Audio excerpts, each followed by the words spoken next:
인사 나누겠습니다. 우리도 쓰임 받으십시다. 이렇게 인사 나누겠습니다. 네.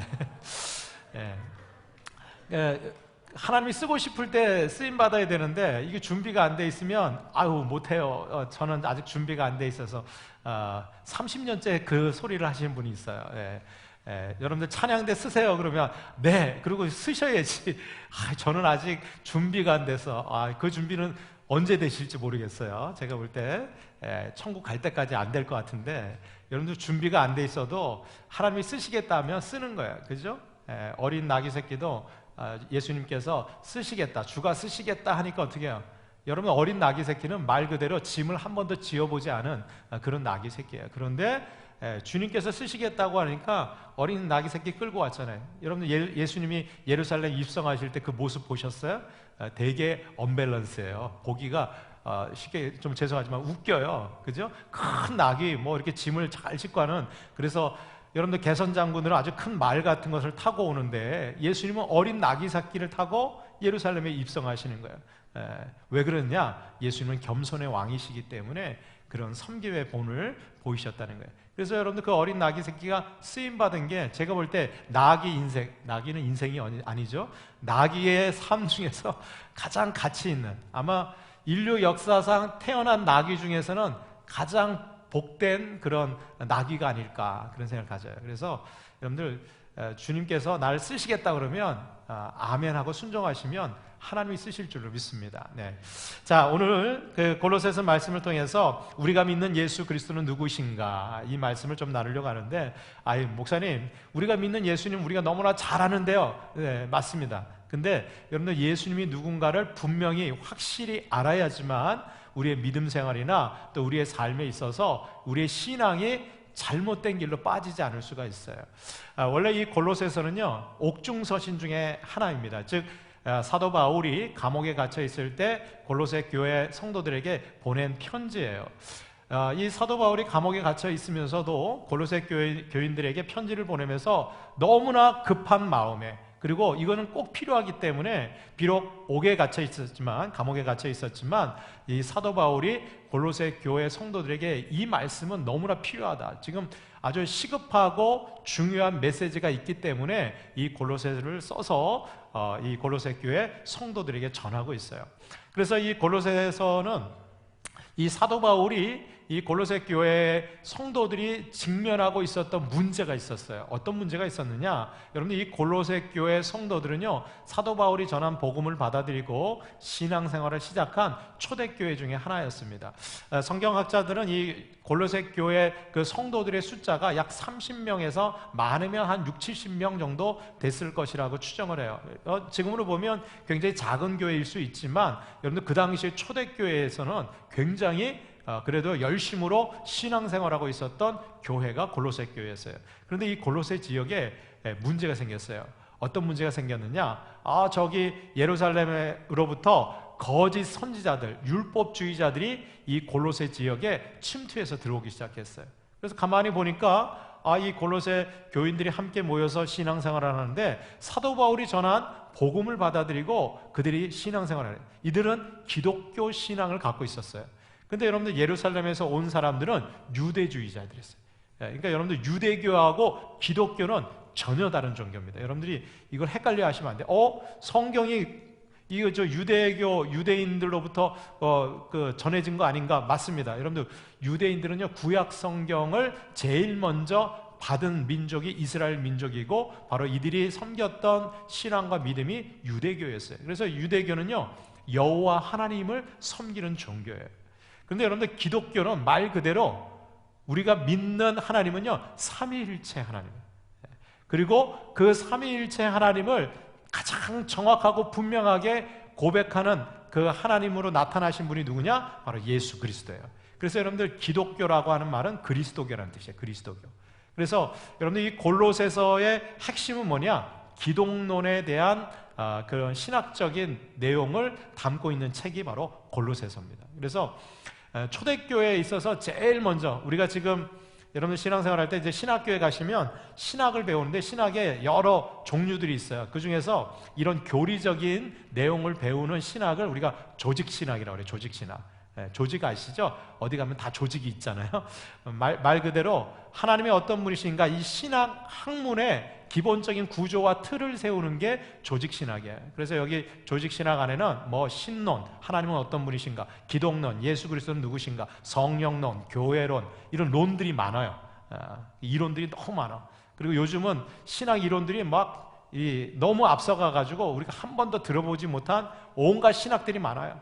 뭐 신죽음의 신학, 이런 신학도 있어요. 별의별 신학이 돼. 신이 죽었다라고 하는 신학, 그런 신학이 왜 필요한지 모르겠어요. 그죠?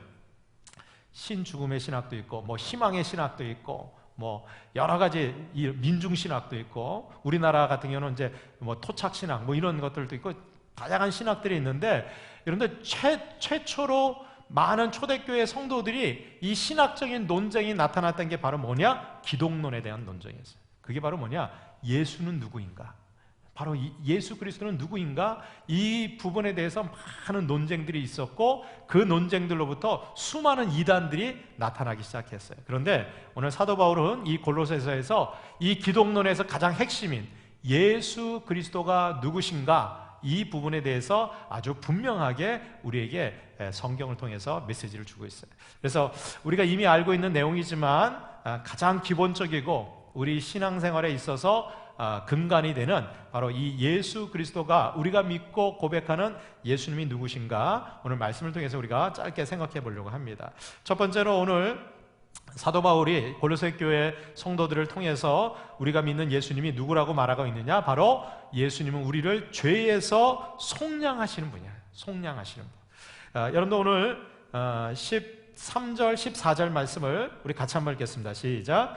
그가 우리를 흑암의 권세에서 건져내사 그의 사랑의 아들의 나라로 옮기셨으니 그 아들 안에서 우리가 속량 곧 죄사함을 얻었더라. 아멘. 여기 오늘 본문에 보면 여기 그가 누구냐? 바로 예수님이에요. 예수님께서 우리를 어떻게 해요? 흑암의 권세에서 건져내셔서, 그러니까 여러분들, 저와 여러분들은 원래 어디 있었어요? 흑암의 권세 아래 있었다는 거예요. 그래서 사단 마귀의 자녀로서 죄악 가운데 출생하고 우리 모두는 흑암의 권세 안에 있었다는 거예요. 그러니까 여러분들, 우리가 예수님 만나기 전에는요, 뭐 세상에서 우리가 잘난 듯이 그렇게 살지만 하나님이 보실 때는 다 흑암의 권세 아래에 있는 거예요. 여러분들 지금 저기 밖에 세상 사람들 번듯하게 그럴듯하게 지내고 이렇게 다니고 있지만, 하나님이 보실 때는 저들은 다 정말 쉽게 얘기해서 흑암의 권세 아래에 있는, 여러분들 멸망당하고 영원히 죽을 수밖에 없는, 죄송합니다, 관을 하나씩 이고 다니는 사람들이에요. 여러분 그렇게 보셔야 돼요. 그래서 흑암의 권세에 있던 저와 여러분들 어떻게 해요? 예수님께서 건져내셨는, 이 건져내다, 이 말이요, 여러분들 헬라어로 끄집어 올리다, 이게 바로 구속이에요. 구속. 그래서 건져내셔서 어떻게 해요? 그의 사랑의 아들의 나라로 옮기셨다. 어디로 옮겼어요? 흑암의 권세, 사단 마귀의 권세에서 사랑의 하나님의 아들의 그 나라로 옮기신 거예요. 바로 하나님 나라 천국 백성으로 우리를 신분 세탁을 해주신 거예요. 그래서 여러분들, 우리가 신분이 바뀌게 되면 어떻게 돼요?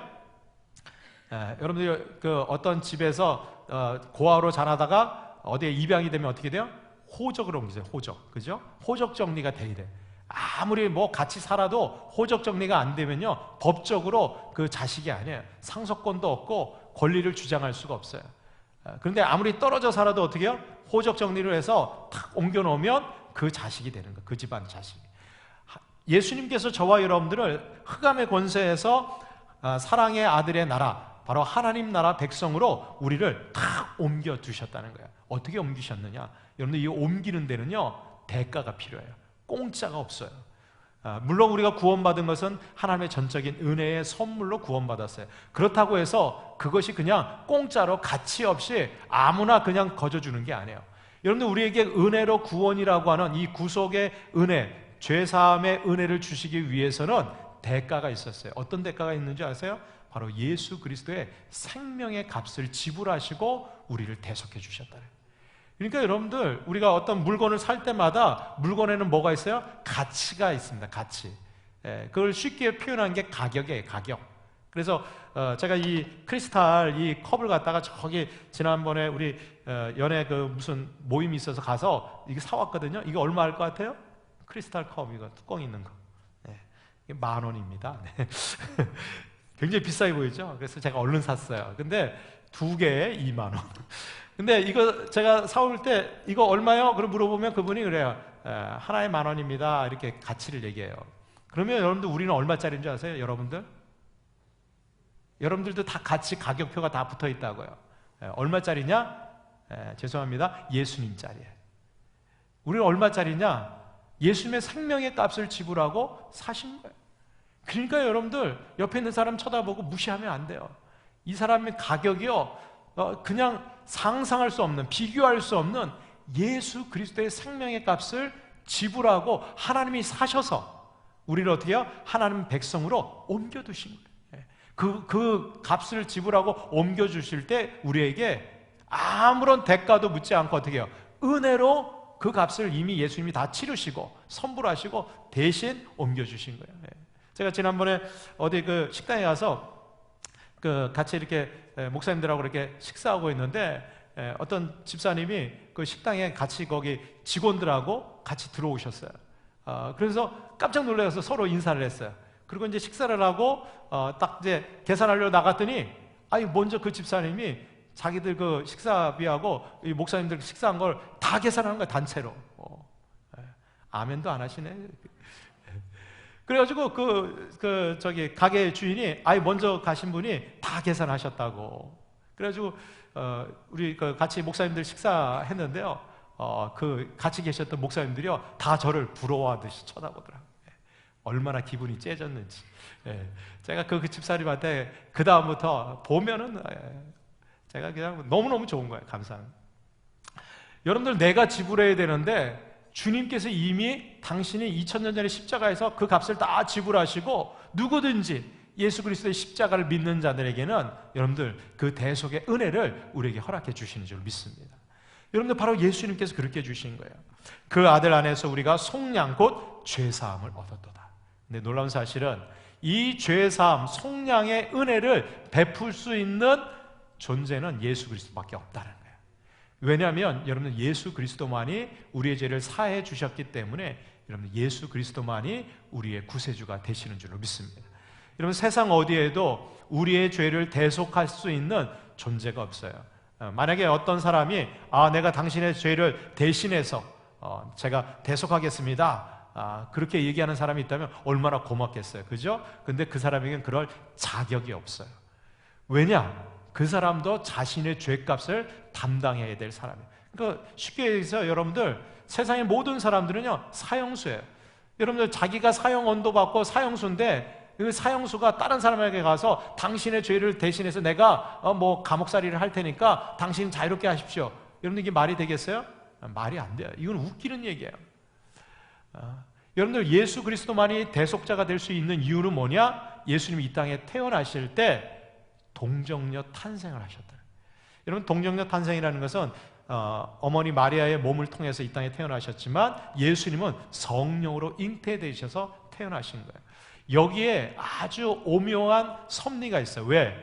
예수님이 동정녀 탄생을 하실 수밖에 없는 이유, 그리고 성령으로 잉태될 수밖에 없는 이유는 뭐냐? 우리와 똑같은 인간의 몸을 입고 태어나시기 위해서는 여자의 몸을 통해서 태어나야 돼요. 그런데 그 예수님께서 죄가 없으신 그런 분으로 오시려면, 참 하나님의 모습으로 오시려면 남자의 몸을 통해서가 아니라 바로 성령을 통해서 오실 수밖에 없는 거예요. 그러니까 여러분들, 성육신 하심으로 인해서 예수님은 참 하나님이면서 참 인간의 모습을 함께 공유하시고 태어나시게 됩니다. 그래서 우리와 똑같은 인간이시지만, 그래서 감정도 있고 지적인 거, 의지나 이런 거 다, 그리고 예수님도 식사 안 하시면 배가 고프신 그런 연약한 육체를 갖고 이 땅에 오셨지만 우리랑 틀린 게 딱 한 가지 있어요. 그게 바로 뭐예요? 성령으로 잉태하셨기 때문에 죄는 없으십니다. 그래서 여러분들, 예수님만이 우리의 죄를 대속할 수 있는 대속자가 되시는 줄로 믿습니다. 자, 그러면 여러분들, 이 예수님이 우리의 죄를 속량해 주신 분이다, 이 확신과 이 믿음이 있으면 여러분들, 예수 그리스도 외에는 구원자가 없다라는 것이 진리가 되는 거예요. 여러분들, 다른 사람이 나의 죄를 용서해 줄 수 있는 사람이 없다라는 거예요. 여러분들, 엄밀한 얘기에 의해서 사제도, 신부님도 우리의 죄를 대속할 수가 없어요. 성경 어디에 우리의 죄를 대속할 수 있어요? 여러분, 인간은요 대속자가 될 수 없다는 거예요. 그러니까 여러분, 우리의 신앙과 믿음을 분명히 가지셔야 돼요. 예수 그리스도만이 우리의 죄를 속량해 주시는 대속자, 그래서 예수님만이 우리의 구원자가 되시는 줄로 믿습니다. 두 번째로 우리가 믿는 예수님은 어떤 분이시냐? 바로 교회의 머리가 되시는 분이에요. 여러분, 오늘 본문에 보면 15절 이하에 보면 그는 보이지 아니하는 하나님의 형상이요 모든 피조물보다 먼저 나신 분. 이 말은 뭐냐면 예수님은 창조주 하나님이시라는 거예요. 모든 피조물보다 먼저 계신 분이에요. 그리고 하나님의 형상이시고 16절에 보면 만물이 그에게서 창조되되, 여러분 이 표현은 너무 중요한 거예요. 예수님도 천지를 창조할 때 그곳에 함께 창조주로 계셨다는 거예요. 어떻게? 태초에 말씀이 천지를 창조하는 거예요. 그 말씀이 바로 누구냐? 예수 그리스도예요. 여러분들, 예수님은 하나님의 말씀이세요. 그래서 여기 보니까 하늘과 땅에서 보이는 것들과 보이지 않는 것들과 혹은 왕권들이나 주권들이나 통치자들이나 권세자들 다 누가 창조하셨어요? 바로 예수님께서 창조하셨어요. 여기 보면 눈에 보이는 피조물들 뿐만 아니라 보이지 않는 것도 누가 창조하셨어요? 예수님이 창조하신 거예요. 보이지 않는 게 뭐 있을까요? 우리의 마음, 우리 생각, 이것도 여러분들 주님이 다 창조하신 거예요. 우리가 보다면 생각이 없는 사람도 있잖아요. 그런 사람 있잖아요. 아무 생각 없이 살아가는 사람도 있어요. 그 사람은요 생각이 없는 게 아니라 생각을 안 하는 거예요. 근데 여러분들, 모든 사람들은 다 생각이 있고요, 모든 사람 다 마음이 있어요. 근데 이것도 하나님이 바로 예수 그리스도를 통해서 창조하신 거예요. 그래서 여러분들, 보이지 않는 것들의 주인도 바로 예수 그리스도예요. 여기 보니까 그가 만물보다 먼저 계시고 만물이 그 안에 함께 섰느니라. 그러면서 뭐라고 표현하고 있어요? 오늘 18절에 보니까 그는 몸인 교회의 머리시라. 할렐루야. 여러분들, 예수 그리스도는 온 세상을 창조하신 창조주시면서 그 예수님께서 우리 교회의 머리가 되어주신다는 거예요. 여러분들, 교회의 머리라고 할 때 이 교회는 눈에 보이는 이 예배당이 아니에요. 바로 누구예요? 예수 그리스도를 믿고 구원받은 하나님의 백성들이 모인 저와 여러분들이 교회예요. 그래서 우리 교회의 머리가 예수님이란 뜻은, 여러분들, 교회는, 성도는 마땅히 머리 대신 예수님의 뜻대로 행하고 순종하는 삶을 살아야 된다. 그러니까 여러분들, 교회의 모든 일의 결정과 기준은 누구예요? 예수님이라면 어떻게 하셨을까? 주님이 원하시는 것은 무엇일까? 여러분들, 내 인생에 어떤 결정이나 판단을 내릴 때도 그걸 꼭 물어보셔야 돼요. 내 인생의 주인이 되시는 주님이 어떻게 살기를 원하시는지 늘 물어보셔야 돼요. 그러면 그 주님께서는요 우리에게 말씀해 주시고 깨닫게 해주시고 인도해 주시는 줄로 믿습니다. 여기 오늘 보면 예수님께서 저와 여러분들을 하나님의 뜻 가운데 인도해 주실 때 어떻게 되느냐, 여기 보면 아버지께서는 모든 충만으로 예수 안에 거하게 하시고 그의 십자가의 피로 화평을 이루사 만물 곧 땅에 있는 것들이나 하늘에 있는 것들이 그로 말미암아 자기와 화목하게 되기를 기뻐하심이라. 그래서 여러분들, 교회의 머리 대신 예수님의 뜻대로 행하게 되면 우리에게 나타나는 특징이 있어요. 그게 바로 화목하게 되는 거예요. 여러분들, 교회에서 갈등이 생기고 다툼이 생기고 문제가 생기는, 거기는 예외 없어요. 교회의 머리를 예수 그리스도로 두지 않기 때문에 그래요. 머리가 너무 많아. 죄송합니다. 사람들이 다 자기가 교회 머리가 되려고 그러는 거예요. 목사님이 머리가 되려고 그러고, 장로님이 머리가 되려고, 교회 성도들이 머리가 되려고 그러고. 그러니까요, 서로 자기 생각과 자기 뜻이 교회 머리에 위치해 있는 거예요. 그러면 갈등이 반드시 생겨요. 여러분들, 예수 그리스도를 머리로 삼는 교회 공동체는요 주님의 뜻으로 하나 되기 때문에 늘 하나님과 화목한 공동체를 이루어가게 되는 거예요.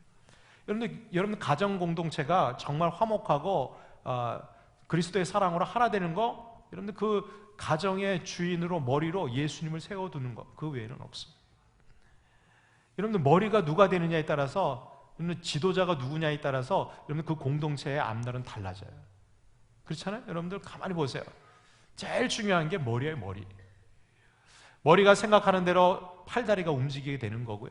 머리가 원하는 대로 여러분들 우리가 어떤 일이나 행동을 판단하고 결정하게 되는 거예요. 모든 것은 머리로부터 시작이 되는 거예요. 그래서 여러분들 예수 그리스도가 교회의 머리란 얘기는 여러분 우리의 인생뿐만 아니라 우리 신앙 공동체 안에서 늘 하나님의 뜻, 그리스도의 뜻이 우선순위가 될 수 있기를 주님의 이름으로 축복합니다.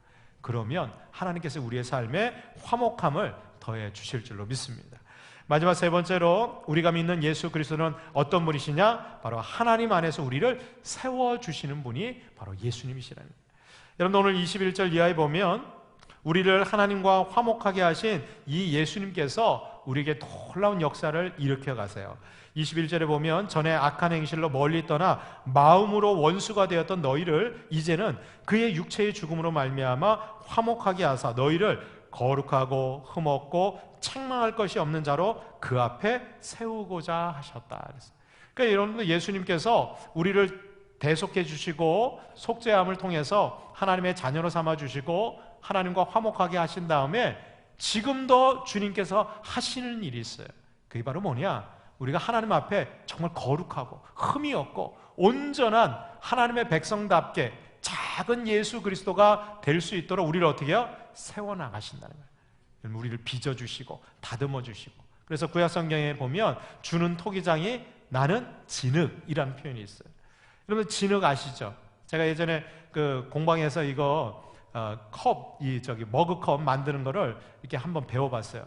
근데 이것도 쉽지 않더라고요. 진을 갖다가 아주 찰지게 막 다진 다음에 그 물레 위에 딱 놓고 돌리면서 말이죠. 가운데서부터 이렇게 잘 눌러야 돼. 너무 세게 누르면 빵꾸가 뽕 나고요. 컵이 안 돼.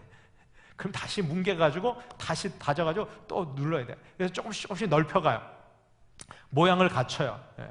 그리고 나서 어떻게 합니까? 그걸 나중에 이제 그 화덕이나 이런 데 넣어서 가마에서 구워서 내는 거예요. 구워내서 또 약칠한 다음에 다시 넣어서 구워서 내고.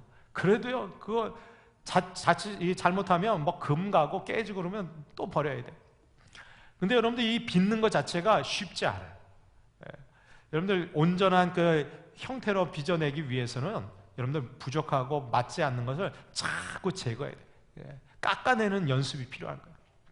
여러분들 예수님께서는요 저와 여러분들을 정말 하나님 앞에 흠없는 존재로 쓸 때, 여러분 우리가 우리 자신을 볼 때 얼마나 정말 추하고 아직도 더럽고 연약한 모습들이 얼마나 많이 있어요. 그런데 놀라운 사실은 예수님께서 우리를 포기하지 않으신다는 거예요. 그래서 성령님을 보내셔서 우리에게 오늘도 역사하시고 우리의 모나고 흠 많고 또 뭐 까칠스러운 거 이런 것들 어떻게 해요? 또 깎아내고 다듬고 만들고. 그래서 어떻게 해요? 하나님 보시기에 흠없고 거룩한 존재로 우리를 세워나가고 있다는 사실. 여러분들 보세요. 옆에 있는 사람들 아직 완성된 존재가 아니에요. 그러니까 이해하셔야 돼요. 완성됐으면 왜 여기 앉아 있겠어요? 그죠? 다 하나님 나라 같이. 아직도 우리가 부족하고 연약한 모습이 있지만 오늘도 그 예수님께서는 하나님 보좌 우편에 계시면서 우리를 위해서 중보해 주시고 우리가 하나님 앞에 온전한 성숙한 그리스도인이 될 수 있도록 우리를 세워가고 계신 줄로 믿습니다. 23절에 보면 사도 바울이 이렇게 권면해요. 만일 너희가 믿음에 거하고 터 위에 굳게 서서 너희 들은 바 복음의 소망에서 흔들리지 아니하면 그리하리라. 어떻게 돼요? 정말 나중에는 온전한 그리스도의 형상으로 우리가 세워지게 될 줄로 믿습니다. 지금은 내가 부족하고 연약해도 우리의 믿음 대상 되시고 또 오늘 우리를 만드시고 빚어가시는 그 예수님을 우리가 늘 의지하고 바라보고 그 주님의 뜻에 오늘도 순종하고 한 걸음 한 걸음 여러분들 믿음에서 흔들리지 않고 이 길을 걸어가게 되면 여러분들 우리는 그리스도를 닮아가는 복음에 합당한 자로 서게 될 줄로 믿습니다. 이런 은혜가 저와 여러분들에게 함께하기를 주님의 이름으로 축원합니다. 기도하겠습니다.